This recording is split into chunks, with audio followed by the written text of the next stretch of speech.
Will Levis quit on the Tennessee Titans? But I actually think it's a good thing for Cam Ward. I'll explain on today's edition of Locked On Titans.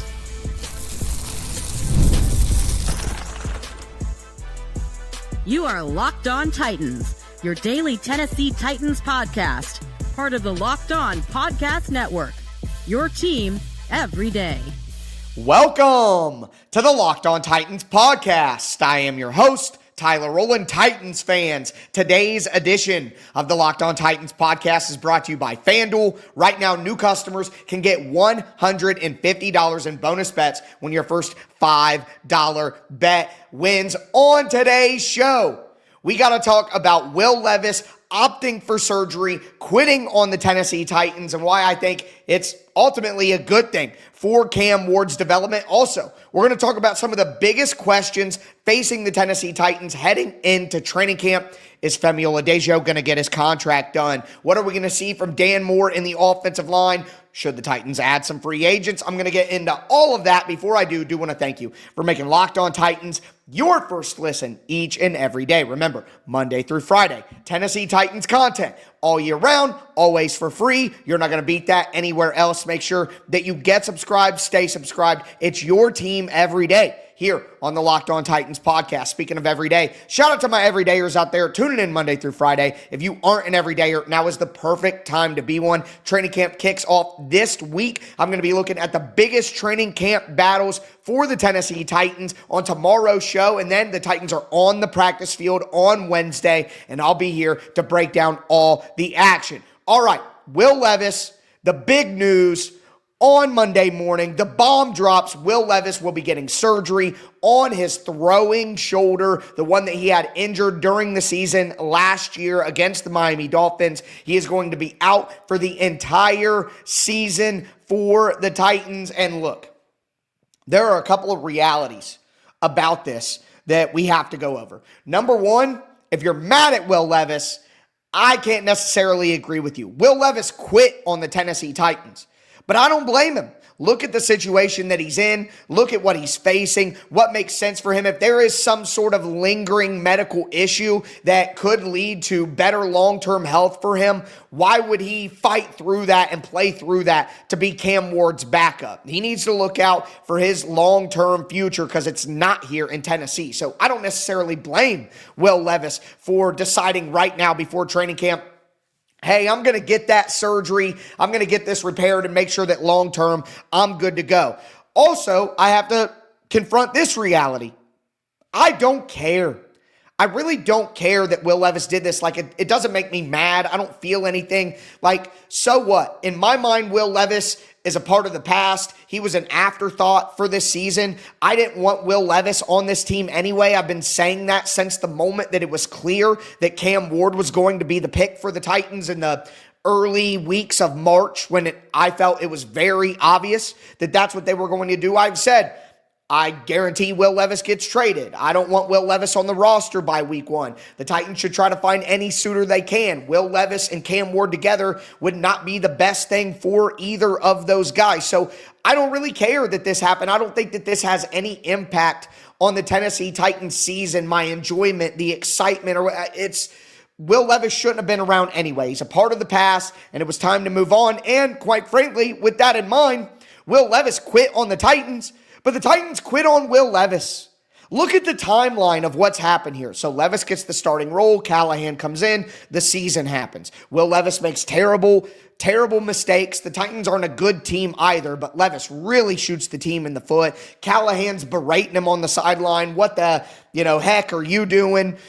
Then Will Levis is hurt against Miami. The Titans come out of the bye and they play Levis. And now looking back, it's like, okay, he's having surgery on that injury he tried to play through.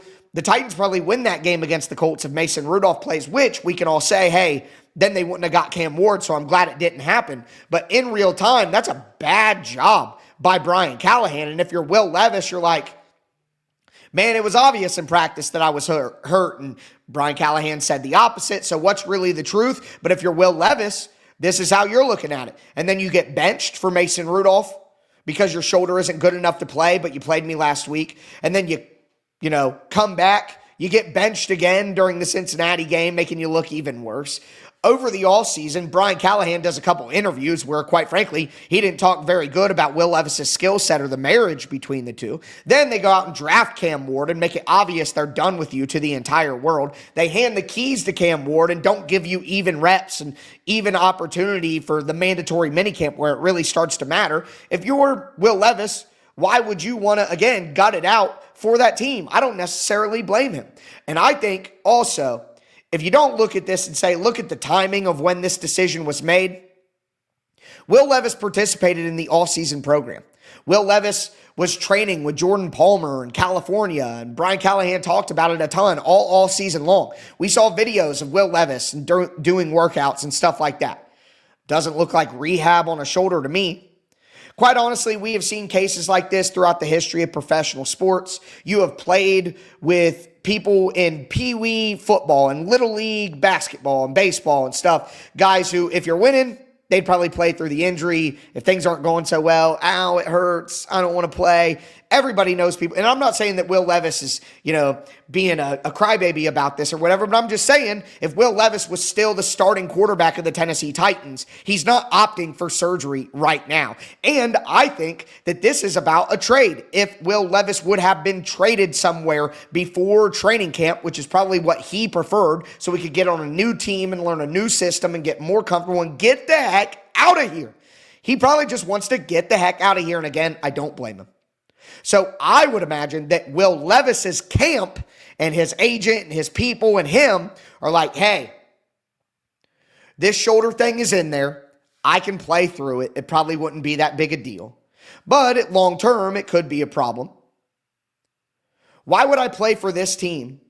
If they trade me, then great, I'll go to a new team and I'll gut it out. If they don't, I'm going to opt to have this thing and I'm going to sit out the entire season, rehab my shoulder. I'm back to full health, 100%. That what was bothering me. That affected my play last year during the season. Then the Titans have more time to get a trade for me next offseason. I can go to a new opportunity and I'm fully healthy and good to go for the long term. Honestly, it makes sense for both sides. And this is why it's good for Cam Ward. I have said the entire time that we can talk like it's Madden. And hey, if Cam Ward's better than Will Levis, he'll beat him out. Cam Ward's going to beat him out and be the starting quarterback. That's not a conversation. But these are human beings. These aren't Madden characters. These aren't digits. This isn't a roster number. Like, in the locker room, if you're Will Levis and I'm angry at what happened, he admitted it sucks, and Cam Ward's the guy now who took my opportunity, and I have to sit here and be in a backup and be in a room with him and whatever, that sounds terrible. And if you don't have everybody in the building rowing in the same direction, it can just poison the well. And if you have a quarterback that is actively bitter about the situation in the room with Cam Ward, is he going to help Cam Ward in his development as much as a guy like Brandon Allen who knows his place in the league and isn't fighting for his place in the league? You want people who are secure in their place in the league so that they are comfortable and confident to help Cam Ward become who he's supposed to be. And that's Brandon Allen. That's a guy like Tim Boyle. Okay?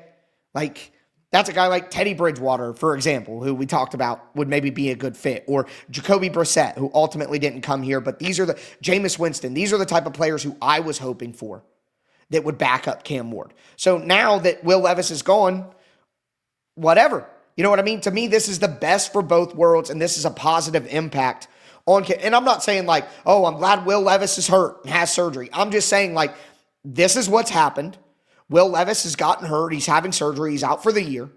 And I think that if you look at the impact on Cam Ward based on that happening, I think the impact is actually positive.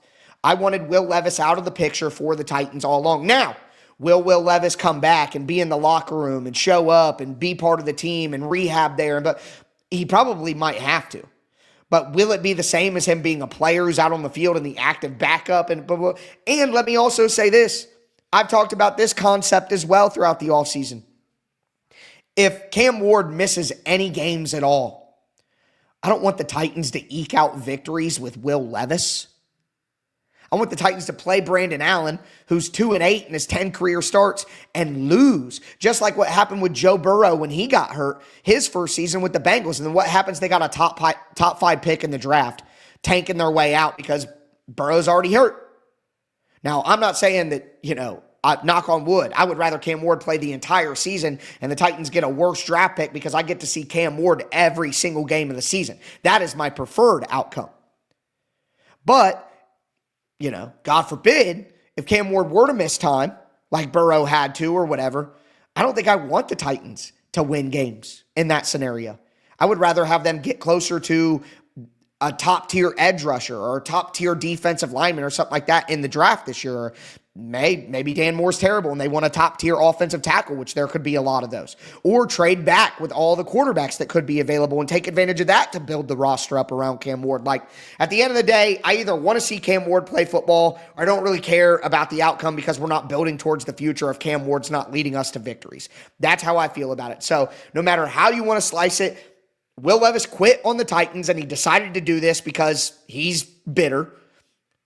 I don't blame him for that. I don't really care. It doesn't change my view of the Titans season. And ultimately, it's probably what's best for Will Levis and best for Cam Ward and best for the Titans. So that's where I'm at on that. But as for some questions that we don't have answers to yet, is Femi Oladejo going to make it to training camp? We'll discuss. Do want to let you guys know that today's episode is brought to you by Rougiet. Guys, you've probably heard of Viagra or Cialis, maybe even tried them, but if you're looking for something beyond the usual pill, it's time to meet Rougiet Ready. Rougiet Ready is a next-gen prescription treatment designed to amplify arousal in the brain and boost blood flow. Unlike the usual pills that can take hours, Rougiet's 3-in-1 formula dissolves under your tongue and kicks in fast, on average in 15 minutes. Effects can last up to 36 hours, so you can stay confident and in control when the moment is right. Look, I love that it's completely online. Rougiet connects you with a board-certified doctor and ships your treatment discreetly to your door. Head to Rougiet.com/LockedOnNFL. Use the code LockedOnNFL to get 15% off today. That's RUGIET.com/LockedOnNFL. Use the promo code LockedOnNFL for 15% off. Individual results may vary with prescription treatment. Compounded drugs are permitted to be prescribed under federal law, but are not FDA approved and do not undergo FDA safety, effectiveness, or manufacturing review. Please visit the Rougiet website for full safety information.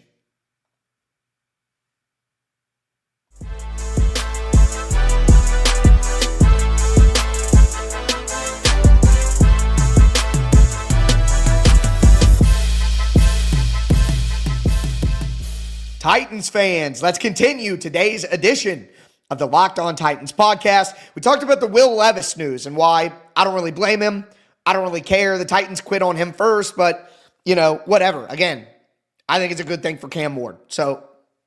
But with that in mind, training camp technically starts on Tuesday, maybe today when you're hearing this, but the first practice of the year is on Wednesday. So we have to hope, that Tennessee Titans second-round pick Femi Oladejo finds a way to get his contract done before the first practice. Now, I just want to take a moment and remind you guys why it's so important that Femi gets his contract done ASAP and doesn't miss any practice time.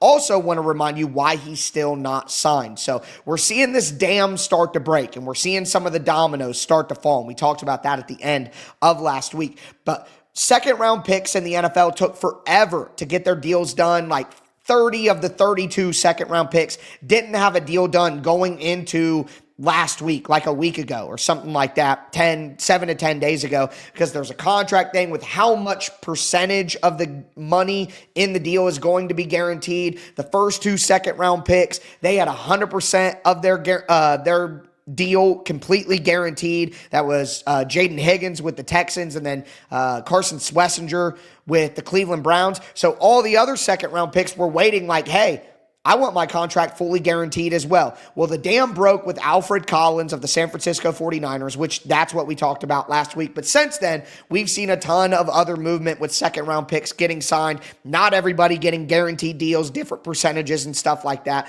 But now, there's just a couple of second-round picks left. And as of this recording, this is where we're at. By the time this is public in an hour or whatever, by the time you listen to this on Tuesday morning, it could change. But, like, Femi could be signed by then, honestly. But there's Quinshon Judkins, who got in some legal trouble recently, which is affecting his status. But after that, you got to go all the way down to the 47th pick, Will Johnson with the Cardinals, for a guy who's unsigned. And then you have 48, Ariante Ursery with the Texans. And then you have 51, Nick Scorton with the Panthers. And then you have Femi.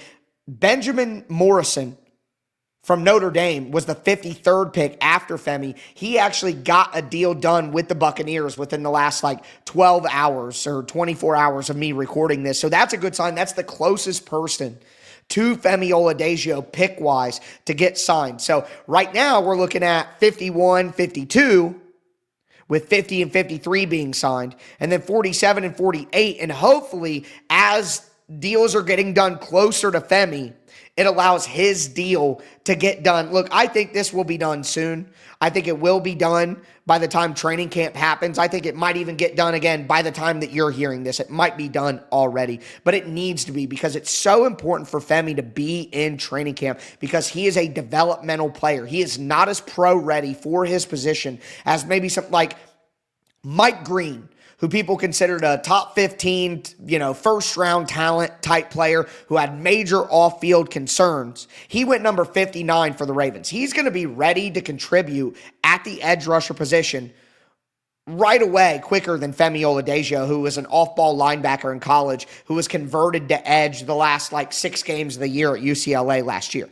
Femi needs time to practice playing edge. He needs time to learn those techniques, and not only learn the techniques, but then practice them with repetition. Hey, I do it this way, it works better. This is not going to work for me. And I go back to Titans outside linebacker coach talking earlier this offseason about the fact that Femi Oladejo needs to get 1 or 2 moves with power, 1 or 2 moves with speed, and then a couple of counters off of those things. He just needs to get a simple toolbox figured out. Right now, he's starting from the absolute bottom. Now, he's 6'3", 260, looks like a Greek god, absolute freak of nature athletically. So he has all the tools, and he has the personality, and he has the want to, and he has the work ethic to make all of it happen.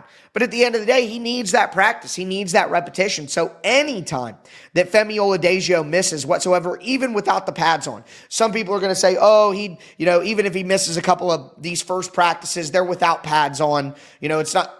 No, he needs to work on his technique, and doing it without pads on in a less than 100% full go environment is critical. Think about weightlifting. All of these awesome weightlifters that can put up a ton of weight, they'll even tell you, don't go so high on the weight. Practice your form. Work slow reps. Stretch out the muscle. Contract and hold.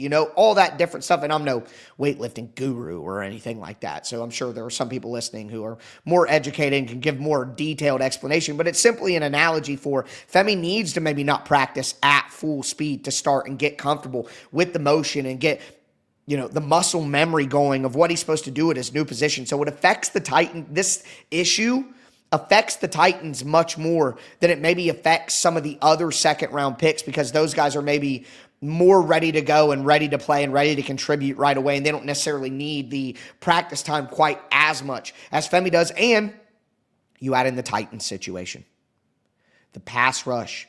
We talk about, is Femi going to get his deal done? But a major question for the Titans heading into training camp is, how good or really how bad is this pass rush going to be? And Femi's obviously a big part of that. But, within the Femi conversation, you zoom out and it's like, oh, that's a big deal. Even more so, not because of his individual development, but because of the pass rush issues at large, which are a monster question. Now, also, we stay on defense. We look at some health things like L'Jarius Sneed. Is he going to be, in an interview a couple weeks ago, remember we talked about this, he said, I'm the healthiest I've ever been. ready to remind people who L'Jarius Sneed is. Well, that means you're ready to go on day one of training camp. And Brian Callahan has said we need him to practice more. So, are they going to get that going ASAP? Or are we going to be at odds to start day one? What's the truth? Because I've heard a lot of words. Now I want to see what the truth is. And I think L'Jarius Sneed is one of the biggest X factors for this team this year, a top 3 X factor for this team this year. So his presence or lack thereof will really, and his level of play and whether he is the healthiest he's been and he's just ready to go, ready to play football again, that'll really kind of warp my view of how I see this team going forward. On defense as well, obviously the young linebacker battle next to Cody Barton, but we're going to talk about that tomorrow, more in depth when we talk about the camp battles, but certainly a question. But I want to look at some other things, like Dan Moore. Is Dan Moore and the offensive line going to gel right away? That's a major question for the Titans. We talk about the biggest questions for the team. That's absolutely one of those big questions. Is Dan Moore going to be a $22 million a year left tackle? That's franchise left tackle money. Look, it's not top tier, top market, best offensive tackle in the NFL type money, but it's you have to overpay in free agency, and Dan Moore has to be worth that money. If we're leaving this season saying, hey, the Titans have to consider offensive tackle in the draft because Dan Moore not getting the job done, that would be a disaster signing, quite honestly. So who is Dan Moore going to be? And remember, Dan Moore left one of those mandatory minicamp practices there at the end, left him early.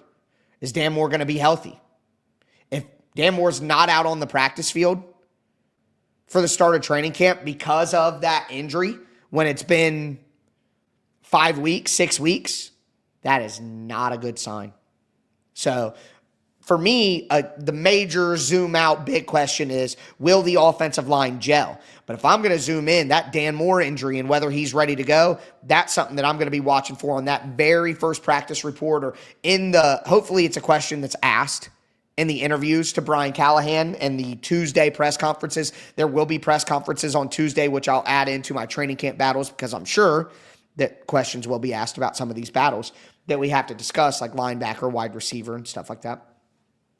But we talk about biggest questions heading into training camp, and I'm sorry, the offensive line, like I said last week, has to be better. Our expectation should be that it is better, but we can't know yet. And Dan Moore is at the center of that. I think, we talked about injuries. Will guys be healthy? L'Jarius Sneed, Kevin Winston in the secondary, are they going to be healthy? But Dan Moore, Lloyd Cushenberry, is he going to start on PUP? Is he going to be ready to go for training camp?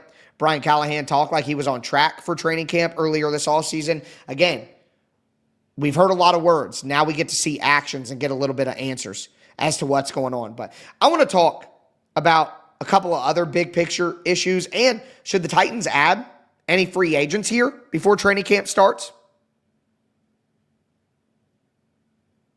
Today's episode is brought to you by BetterHelp. This is an ad by BetterHelp. Workplace stress is at an all-time high, especially, we're getting ready to go into the season for me, so it's about to really ratchet up. And 61% of the global workforce is reporting higher than normal stress levels. This summer is a perfect time to take small steps to focus on your wellness and manage the challenges that come with your workday. Of course, most of us can't just, quit our jobs or take endless vacations, but we can start small. Whether it's just getting outside for a few minutes, adding some movement into your day, talking to someone who can help you navigate life's challenges, that's where BetterHelp comes in.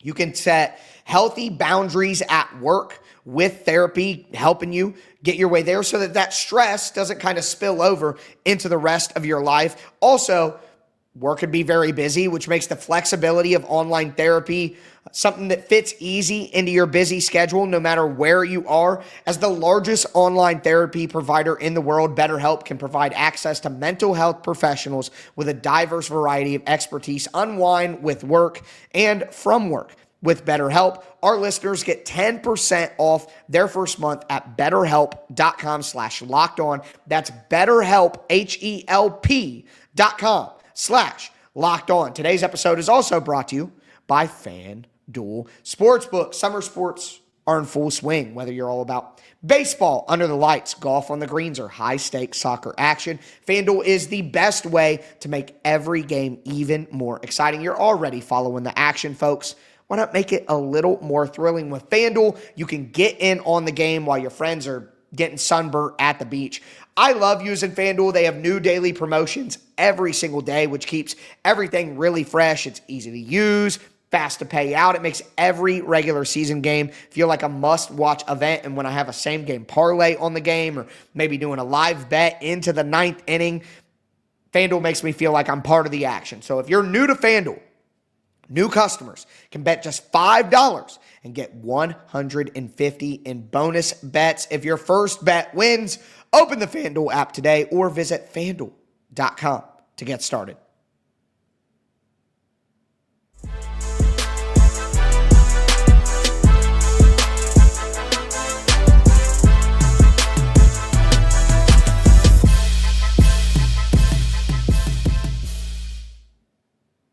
Titans fans, let's cap off today's edition of the Locked On Titans podcast, doing the biggest questions for the Tennessee Titans. Now, one of the biggest questions for the Titans was what was going to happen with Will Levis.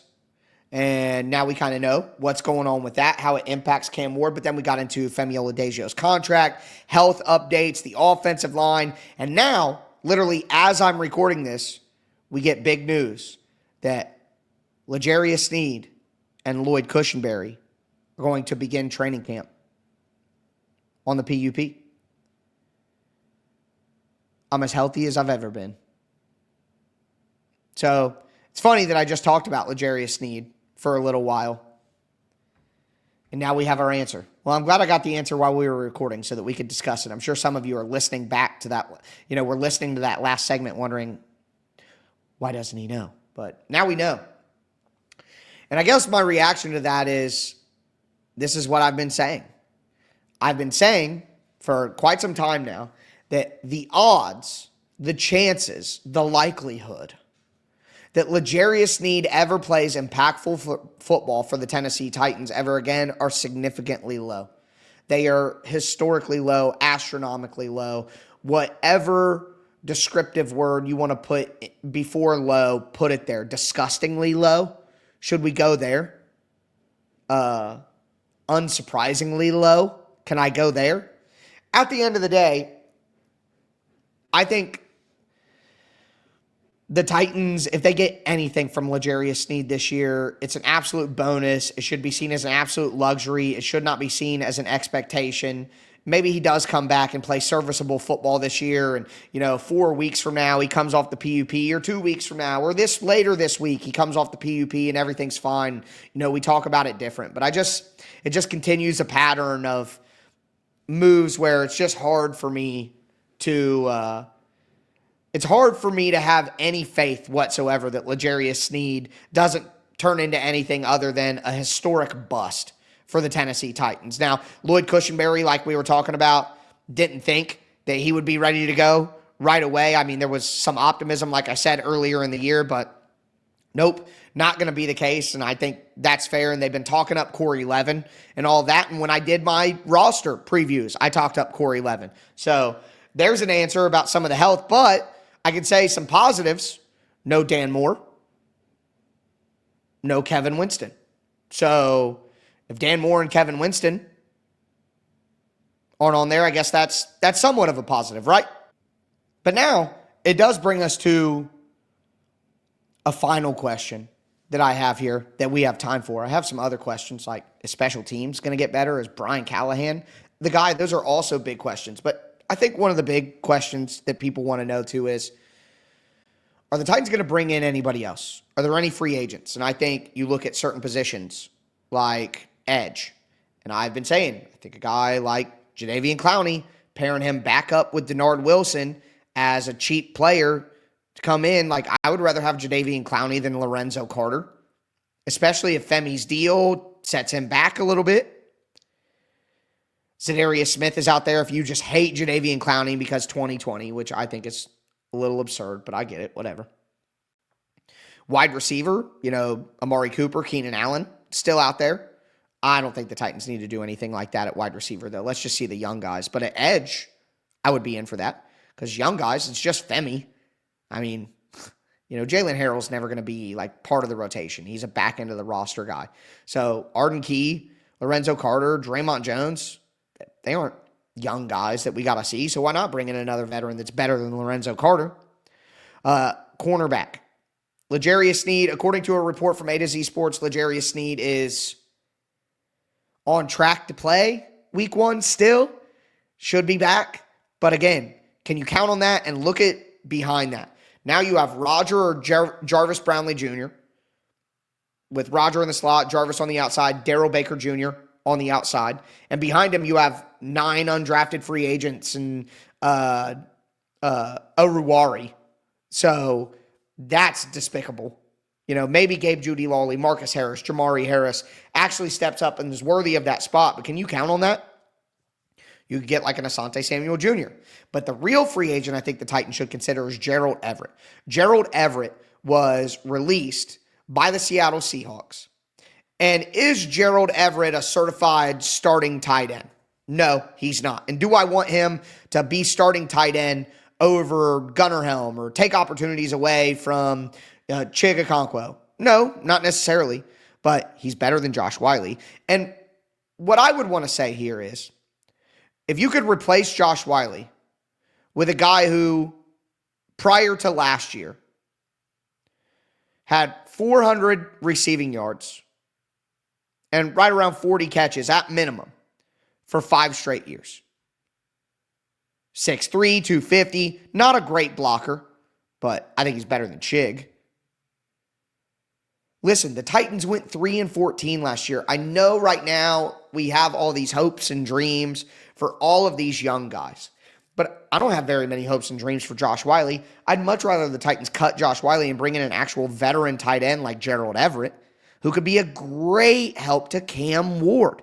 Like, there are certain positions like wide receiver where, yeah, I get it. I want to see the Titans young guys. I want to see them get opportunities, no doubt. But some positions, like maybe inside linebacker if the young guys don't live up to it, like cornerback, like interior defensive line, like offensive line depth, like tight end. Like, why not? The Titans don't have gobs of young talent at these places that you can count on.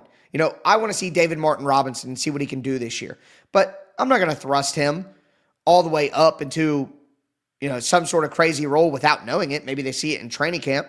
And Gunnar Helm is a different style of player than Gerald Everett. Like, if I could just replace Josh Whyle with Gerald Everett, I'm doing that. Why would I not do that? That helps Cam Ward. That makes the team better. It doesn't rob any young guys of opportunities or anything. It just makes the Tennessee Titans a better football team and gives Cam Ward a better opportunity for success. So edge and Gerald Everett at tight end, I would absolutely consider that. And cornerback, I would consider that now too. But the Titans will probably see how the young guys respond mentally to the playbook and the intensity of training camp with these non-padded practices. And if the young guys let the team down, we'll see some churn with them and maybe some older guys who are still available brought in. But also the Titans were a bad football team last year, and maybe some of these older veterans would rather play for a team that has a better chance to get some wins if the money's all equal. But with that being said, that is going to do it for me today, folks. As always, I am your host, Tyler Rowland, and this was Locked On Titans.